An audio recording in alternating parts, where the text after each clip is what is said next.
첫 번째입니다. 최근 김여정과 리성권의 이딴 대화 거부 입장 표명에 대해 미 의회가 북한의 벼랑 끝 전술은 실패할 것이라고 경고했습니다.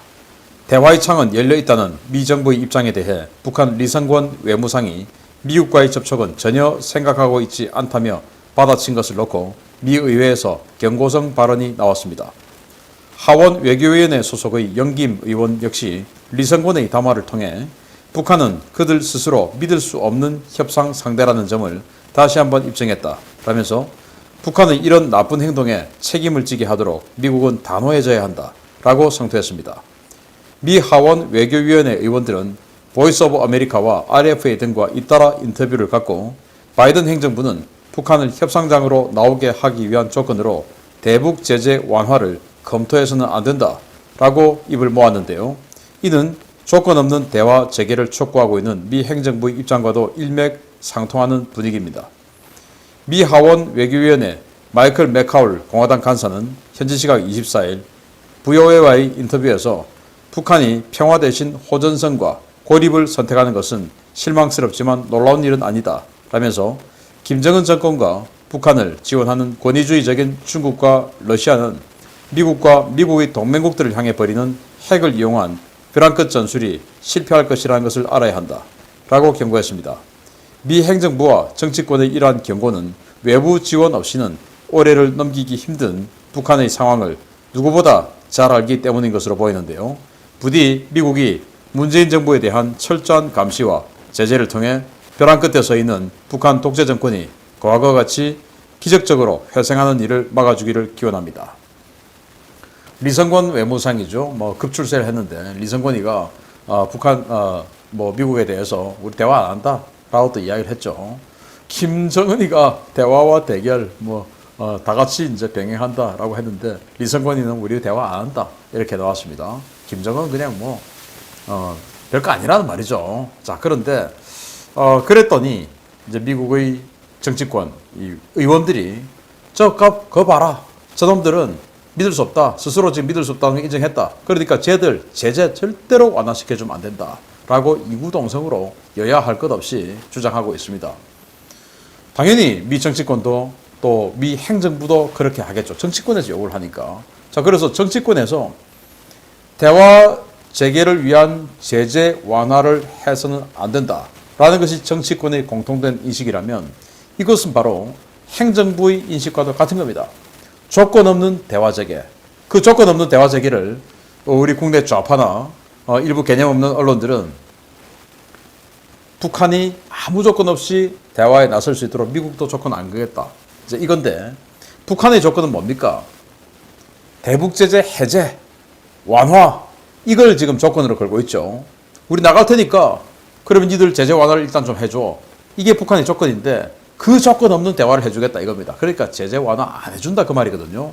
그러니까 행정부와 정치권의 입장은 일맥상통하다라는 것이고 누가 봐도 지금 북한의 여러 가지 상황은 올해를 넘기기 힘든 그런 상황입니다. 자, 그런데 여기에 권위주의적인 중국과 러시아, 권위주의적인 우리 정치학에서 독재 정권을 권위주의 정권이라고 합니다. 그래서 독재 정권인 중국 정권, 러시아 정권이 역시 독재 정권인 북한을 도와주고 있다. 그런데 지금은 이제 못 도와주도록 계속 더 미국과 미국 동맹국들과 협조를 해서 쪼아 나가고 있다라는 것인데 과거에 북한이 기사회생했죠. 94년도에 북한 폭격당할 뻔했다가 김영삼 정권이 뜯어 말리고 바지가랑이 붙잡고 하는 바람에 관한의 행군 시기에 우리가 100만 톤씩의 쌀을 북한에 지원해주면서 북한이 살았습니다. 그리고 김대중 정권 들어와가지고 어마어마한 현찰을 북한에 갖다 줬고 그러면서 이제 김대중 노무현 정권 이어오면서 개성공단, 금강산 관광 이런 거 해서 완전히 압도적인 현찰이 북한에 들어갈 수 있게끔 해주어서 북한이 지금까지 생존해왔는데 박근혜 전 대통령이 개성공단을 폐쇄하는 조치를 보고 저는 그 순간에 저 북한 곧 끝나겠다. 저건 박근혜 대통령이 역사적으로 평가받을 수 있는 통일이 만약에 된다면 그 통일의 계기는 개성공단을 폐쇄하는 저 정책부터다 라고 저는 생각을 했었어요. 아마 그런 정책 때문에 박근혜 대통령이 여러 가지 공작 끝에 탄핵을 당했을 수 있지 않을까라고도 생각을 할 수도 있는데 아무튼 어쨌든 그런 나중의 어떤 뭐 결과는 빼고 북한만을 놓고 본다면 개성공단을 철수시킨 거. 그게 그냥 완전 크리티컬 데미지다 생각을 합니다. 그래서 이 문재인 정권이 어떻게든지 간에 개성공단이나 금강산 관광 같은 그런 이 지속적인 현찰이 들어갈 수 있는 것을 만들어 주려고 지금도 노력하고 있는데 부디 국제사회 그리고 대한민국 정치권 우리 국민 모두가 그런 일이 안 생길 수 있도록 그래서 정말로 김정은 정권 넘어질 수 있도록 우리가 조금만 더 지켜보면 될 것 같습니다. 두 번째입니다. 진보 좌파 세력들은 요즘 세상에 간첩이 어디 있느냐라는 말을 자주 하는데요. 북한 공작원과 접촉해 지령을 받고 국내에서 공작 활동을 벌이던 50대가 체포되어 기소됐다는 소식입니다. 전남 목포에서는 공공장소에서 북한 선전물을 다루던 거동 수상자도 적발되었습니다. 이래도 간첩이 없다는 말이 나올지 두고 보겠습니다. 서울중앙지검 공공수사 1부가 북한 공작원과 회합한 후에 지령을 받고 보고서를 제출하는 것은 물론 대남 적화 공작을 위한 이적 표현물을 출판한 이모 씨를 체포해서 국가보안법 위반 혐의로 구속 기소했습니다. 검찰에 따르면 이 씨는 지난 2017년 4월 페루 국적의 일본인으로 신분을 세탁한 북한 공작원과 4차례 만나 자신의 활동 상황과 국내 좌파단체들의 동향과 활동 내역을 보고하고 암호화된 지령문, 보고문 송수신 방법을 교육받아 활동하다가 체포되었습니다. 그는 2018년 10월부터 19년 9월까지 해외 웹하드를 통해 북한 대남 공작기구로부터 암호화된 지령문을 수신하고 5회에 걸쳐 보고서 14건을 제출하는 등 간첩활동을 수행해 왔습니다. 그는 1심의 사건으로 징역 3년을 받아 수감된 적이 있고 국내 자칭 진보단체의 연구원으로 좌파 세력 내에서 활발하게 활동하는 인물로 알려졌는데요. 그는 성군정치, 북핵, 세습독재, 주체사상을 찬양하는 책 2권을 써서 출판까지 한 것으로 확인되었습니다. 이런 상황에서 오늘 오전 전남 목포의 한 PC방에서는 덥수룩한 외모에 마스크와 모자를 쓴 거동 수상자가 국내 접속 금지 사이트인 조선의 오늘 등 사이트에 접속해서 영상과 컨텐츠를 시청하다가 출동한 경찰과 실랑이를 벌였습니다. 이 거수자는 신분증 제시를 요구하는 경찰의 요구에 불응하며 경찰과 실랑이를 벌이다가 증원된 경찰관들에 의해 체포되어 연행되었는데요. 북한의 지령을 받아 활동하는 사람, 북한 선전물을 공공장소에서 틀어놓은 사람, 이런 사람들이 있는데도 간첩이 없다, 철진한 색깔론이다 하는 사람들, 그 사람들부터 의심해봐야 되겠습니다. 국가보안법 폐지하자고 주장하는 사람들 의심해봐야 됩니다. 도대체 국가보안법이 있음으로 해서 자기가 지금 생활하는데 무슨 불편이 있습니까? 그럼에도 불구하고 국가보안법을 폐지하자 주장하는 사람 의심스럽지 않습니까? 여러분들 국가보안법이 있음으로 해서 여러분들 생활에 경제활동에 산업활동에 도대체 무슨 제약이 있습니까? 아무 제약이 없죠. 오직 북한을 찬양하는데 제약이 있을 뿐입니다. 그게 국가보안법인데 그거 폐지하는 사람, 폐지하자고 주장하는 사람 당연히 간첩 또는 친부, 종북 인사겠죠. 뭐 뻔한 거 아니겠습니까? 자, 그런데 간첩 없다. 요새 왜 간첩이 있냐? 간첩이 있네요. 페루인으로 신분을 세탁한 직파 간첩입니다. 직접 북한에서 나온 간첩을 직파 간첩이라고 하죠.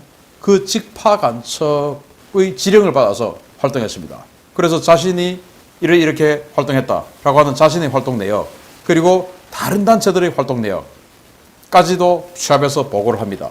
다른 단체들, 즉 네트워크가 있다는 말이 되겠죠. 그걸 하다가 적발이 되었고 잡혔는데 이 사람은 막 어쩌고 하는 그 시민단체예요. 그리고 이 모씨인데 뭐 저는 이름은 압니다만 밝히지 않겠습니다. 아무튼 이 사람은 과거 민주노동당 뭐 중앙위원까지 하고 했던 사람인데 1심의 사건을 통해서 이 사람은 구속됐고 3년 동안 복역했습니다. 1심의 사건이 뭐냐? 바로 민노당 간부들이 그 민주노동당 간부들이 북한 지령 받아가지고 그 선전물 선전하고 그 지령대로 수행하고 하다가 걸린 사건 아닙니까? 그런데 그걸 아직도 이자들은 국정원의 조작이다 이렇게 지금 주장하고 있죠. 조작이겠습니까? 아니죠. 저는 여러 번에 걸쳐서 간첩 관련한 수사에 협조를 해줬던 적이 있습니다. 보니까 뭐 딱 간첩이 돼요. 그런데 정말 놀라운 것이 민변하고 이런 자들이 아주 대규모로 붙어가지고 무죄로 또 만들어버리대요. 제가 봤을 때 무조건 간첩인데 이건. 그 혐의 자체가 간첩인데 그 인정을 하는데 근데 무죄다 라는 게 나오고 그 해당 경찰관들도 정말 그 사건으로 인해서 특진까지 한 경찰관들이 여러 명 있었는데도 불구하고 그분들도 정말 허탈하다. 어떻게 이럴 수가 있냐. 황당하다. 뭐라고 합니다. 이게 대한민국 현실입니다. 아무튼 이런 자들이 대한민국의 곳곳에서 정치권, 학교, 사회, 각계 각층에서 대한민국을 좀먹고 무너뜨리고 있는 4세대 전쟁의 천병으로서 활동하고 있는 거 우리 잊으면 안 됩니다. 아, 뭐 저 사람 선생인데, 교사인데, 대통령 비서실장 이런 사람들까지도 간첩했다는 게 역사를 통해서 드러나고 있습니다. 근데 선생인데 왜? 선생은 간첩 안 합니까? 잘 봐야 됩니다. 제가 북한이라면 교육기관부터 저는 침투시키겠습니다. 왜? 그게 100년 대계니까. 제가 누구 말을 하는지 여러분들 아시겠죠? 잘 봐야 됩니다. 직접 말씀드리지는 않겠습니다. 자, 그리고 정말 놀라운 것이 목포에서 오늘 아침에 지금 발생한 사건인데 이거 지금 뭐 언론은 보도는 안 됐고 지금 인터넷 커뮤니티에서 지금 돌고 있는 걸 제가 정보를 취합해서 한 건데 목포의 PC방 구석에서 조선의 오늘이라는 사이트 영상을 심취해서 보고 있다가 또 다른 창도 전부 다 이제 그런 북한 관련 선전물 보고 있다가 수상하게 여긴 시민이 신고를 했어요. 목포에서 이런 신고를 한다는 것도 참 저는 뿌듯합니다. 아, 그래도 대한민국이 죽지 않았구나. 목포에서도 우리 대한민국을 사랑하는 사람이 있구나 라는 생각을 하고 정말 저는 기쁩니다. 이게 더 확산되었으면 좋겠습니다. 대한민국입니다. 우리는 조선, 북조선이 아니다 이겁니다. 그런데 이 사람이 이제 경찰관들 출동해서 잡아가려고 하니까 신랑이 하다가 더 출동해서 이제 결국 잡아갔는데 어떻게 되는지 모르겠어요. 지금 잡아간 것까지 현재 상황입니다. 아무튼 이런 사람들이 큰 곤욕을 치러서 북한 선전물을 아무 거리낌 없이 공공장소에서 볼 수 있는 이런 대한민국이 되어서는 안 되겠다. 왜? 북한 곧 무너집니다. 곧 무너지는 것도 알려드리겠습니다. 세 번째입니다. 최근 미 백악관 국가안보보좌관이 김정은의 발언에 대해 흥미로운 시그널이라는 발언을 한 바 있는데요. 미 국방부 고위 관료가 이 발언의 의미를 밝히고 나서 주목됩니다. 북한 권력층이 쪼개지고 있는 정황이 식별되고 있습니다. 미국과 북한의 설전으로 이어진 제이크 설리번 백악관 국가안보보좌관의 지난 20일 김정은의 대미 메시지는 흥미로운 신호이며 미국은 연락을 기다리겠다 라고 발언한 내용은 사실 북한의 내부 분열 상황을 미국이 인지하고 있는다는 정황이 포착됐습니다. 설리번 보좌관이 인용한 당시 김정은의 발언은 김정은이 최근 8기 3차 전원회의에서 말한 대화와 대결에 모두 준비되어 있어야 한다라는 내용이었는데요. 설리번 보좌관은 이를 두고 그의 발언을 우리는 흥미로운 신호로 본다. 어떤 직접적인 의사소통을 구속적으로 취하는지 지켜보기 위해 기다리겠다 라고 말한 바 있습니다. 이와 관련해 미 국방부 콜린 칼 정책 담당 차관은 지난 23일 카네기 평화재단 주최 핵정책회의에 출석해서 최근 몇 주간 북한이 엇갈리는 신호를 보내고 있다 라고 밝히며 북한이 여러 채널을 통해 서로 다른 메시지를 미국에 던지고 있다 라고 시인했습니다. 이는 제가 어제 데일리 디펜스를 통해 전해드린 전 평양 주재 통일 대사의 북한 엘리트들의 집단 지도 체제설을 뒷받침해주는 상황인데요. 현재 북한 내부에서 강경파와 온건파 간의 의견 대립이 발생하고 있다는 것을 증명해주는 것입니다. 실제로 북한은 이번 8기 1차 당대회에서 노동당 규약을 개정하고 당 중앙위원회에 집단 의사 결정 권한을 부여하고 수많은 협의회를 설치해서 집단 지도 체제로 진입했음을 노골적으로 드러냈는데요. 북한의 이러한 내부 갈등이 북한 독재 정권의 조기 붕괴로 이어지기를 간절히 기대해 봅니다. 자, 북한이 지금 협의회 많이 만들고 그랬죠. 그랬더니 우리 국내 좌파들은 뭐라냐? 이게 바로 정상국가로 가는 시그널이다. 이렇게 이야기를 하는데, 자, 그러면 정상국가로 가는 것이 북한 입장에서는 정상입니까? 아니죠. 북한은 김정은, 김씨 일가 세습 독재 체제로 유지가 되는 것이 북한의 정상인데, 이게 아니고 글로벌 스탠다드의 정상국가로 가면 그 북한이 정상입니까? 아니죠. 집단 지도 체제. 즉 북한은 지금 우리가 알고 있는 김정은, 김일성, 김정일, 김정은으로 이어지는 이 세습 독재 체제, 유일 사상, 주체 사상, 우상화 뭐 이런 것들로 다 이런 단어들로 대변되는 그 북한이 이제 아니다 이겁니다. 그래서 지금 여기 국방부 정책관의 주장이 굉장히 흥미로운데 다른 시그널들이 지금 오고 있다 이겁니다. 여러 채널을 통해서. 이게 뭐냐? 어떤 시그널은 대화하자. 어떤 시그널은 우리는 니들하고는 안 해. 아니 북한은 하나의 통일된 시그널이 지금 와야 되는데 여러 채널을 통해서 대화하자 그래. 우리 조건 안 달게. 이런 시그널. 싫어. 제재 완화 안 해주면 우리는 안 할 거야. 이런 시그널 여러 개가 오고 있다. 라고 지금 이야기를 했는데 결국 이건 지금 북한 내에서 여러 계파가 서로 그냥 다른 체제를 통해서 살기 위해서 각자 도생을 위해서 미국과 접촉하고 있는 상황을 보여주는 겁니다. 북한 지금 완전히 그냥 콩가루 된 겁니다. 한마디로. 그래서 이 콩가루 조금만 놔두면 그냥 다 볶아져서 큰 이제 끝나는 겁니다. 여기에서 정말로 대화해주면서 제재 완화해주고 우리 한국에서 우회적으로 지원해주고 이러면 이제 좀 더 가겠죠. 그러면은 2,500만 북한 인민들 더 불행 속에서 살아야 되겠죠.